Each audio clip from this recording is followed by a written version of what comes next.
예수님은 다시 오시죠. 우리는 다시 오실 예수님을 기다려야 합니다. 재림이 더디어지면서 이 재림 신앙이 옅어지는 경향이 있죠. 그러나 예수님은 생각하지 못하는 때에 갑자기 오신다고 말씀하셨습니다. 예수님이 오시기 전 여러 징조들이 성경에는 기록되어 있습니다. 여러 가지 자연재해가 있을 것이고, 전쟁이 있을 것이고, 환난의 소식들이 있을 것이고, 핍박도 있을 것이고.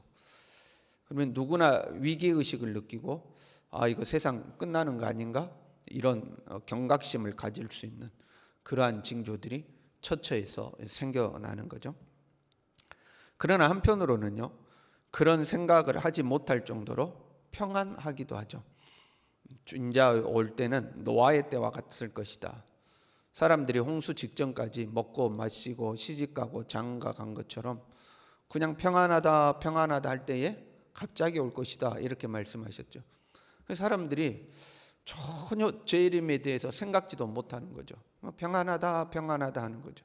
그때에 예수님이 갑자기 오시는 거죠. 그러니까 한편으로는 징조가 보이고 한편으로는 아무 징조가 없는 거죠. 한편으로는 위기감을 느끼지만 한편으로는 평안하고 아무 문제가 없는 거죠. 그래서 깨어 있어야 하는 거죠.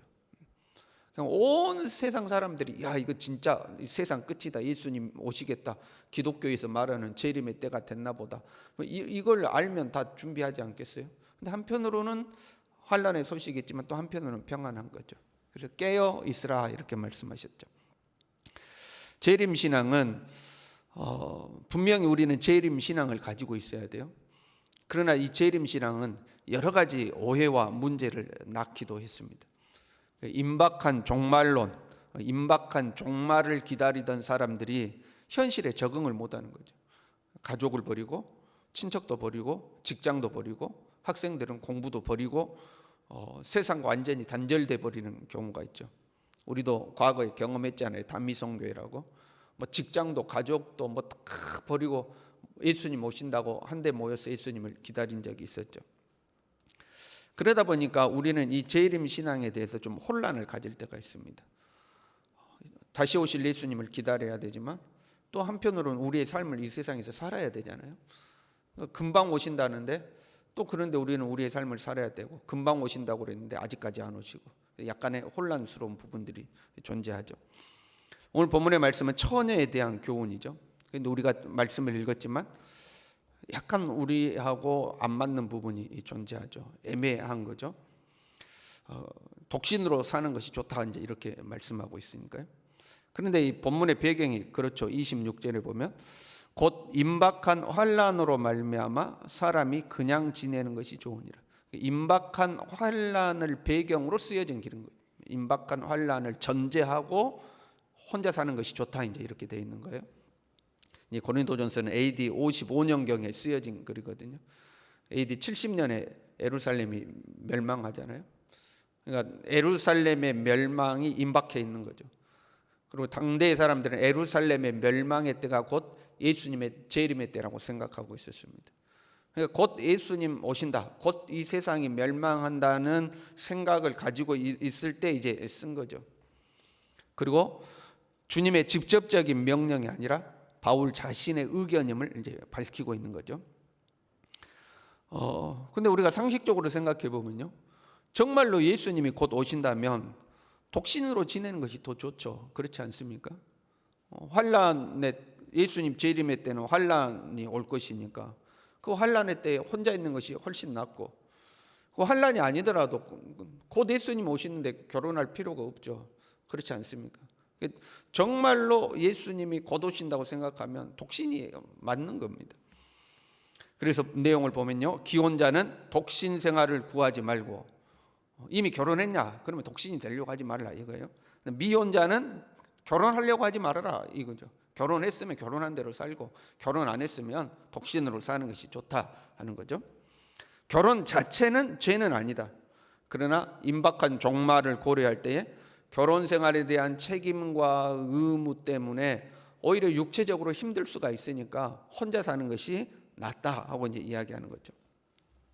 제가 어릴 때요, 시골에 그 고향에 있던 그 누나라고 표현을 해야 될까요? 아무튼 이 정말로 이 임박한 종말 신앙을 가지고 있었어요. 그 가족 전체가. 그래서 그 딸을 시집을 안 보냈습니다. 예수님 곧 오신다. 결혼 말씀에가 예수님 곧 오시니까 결혼하지 말라고 그랬다. 독신으로 사는 것이 좋다고 그랬다. 그러니까 결혼하지 말라고 그랬고 정말로 그 자기 자녀를 결혼을 안 시켰어요. 그래가지고 그 끝까지 결혼을 안 했습니다.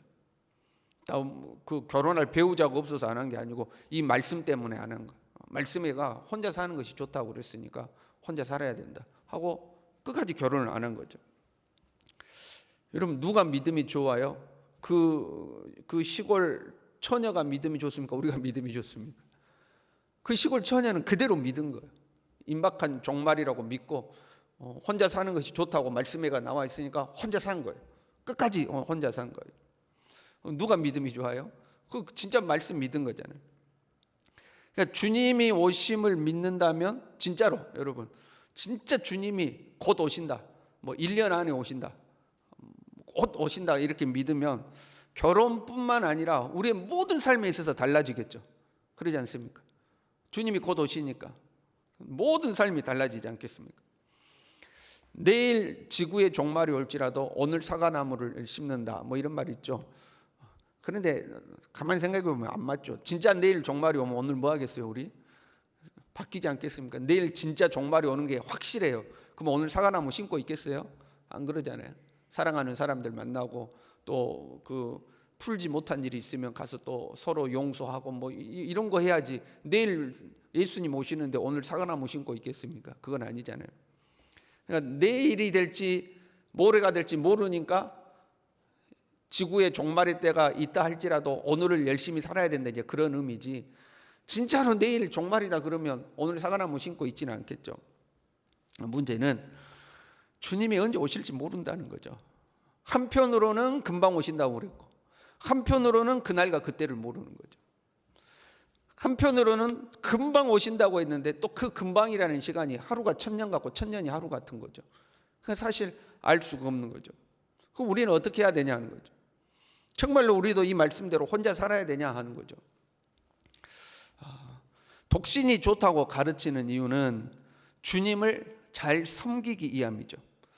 결혼하면 어떻게 하면 배우자를 더 기쁘게 할까? 어떻게 하면 가족을 꾸리고 살까? 이런 염려 때문에 마음이 갈라진다 이렇게 돼 있어요. 마음이 나뉘게 되는 거죠. 그러나 혼자 살면 주님의 일을 염려하고 몸과 영을 다 거룩하게 해서 어떻게 하면 주님을 기쁘시게 할까? 거기에 온전히 집중한다는 거예요. 종말의 때에 혼자 사는 것이 좋다라고 이야기하는 것은 온전히 주님께 집중하고 온전히 주님을 기쁘시게 하기 위해서인 거죠.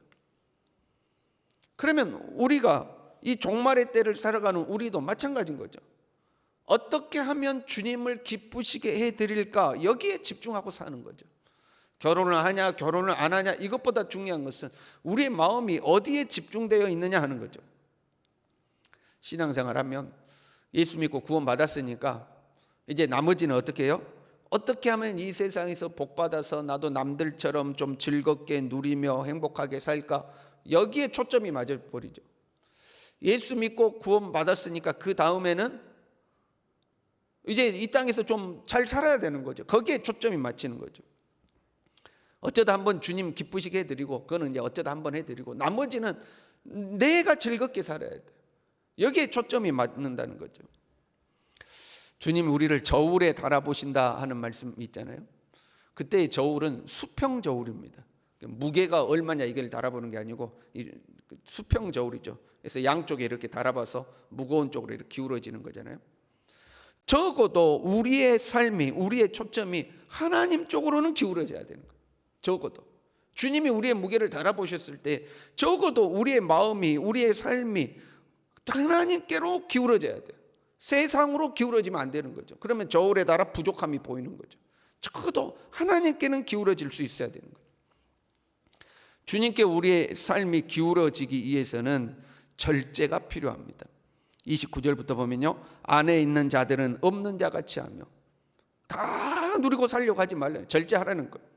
우는 자들은 울지 않는 자 같이, 기쁜 자들은 기쁘지 않는 자 같이 하라. 이거 뭐냐면 세상사 변화에 따라서 울고 웃고 그 예민하게 반응하지 말라는 거예요. 그냥 세상 일에 확 좋아하고 막 슬퍼하고 그 예민하게 반응하지 말라는 거예요. 매매하는 자들은 없는 자 같이, 세상 물건 쓰는 자들은 다 쓰지 못하는 자 같이 하라. 재물이나 소유에 너무 집착하지 말라는 거예요.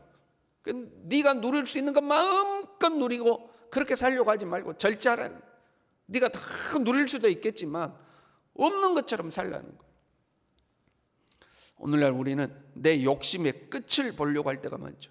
내 욕심이 있는 대로 다 채워져야 되는 거죠.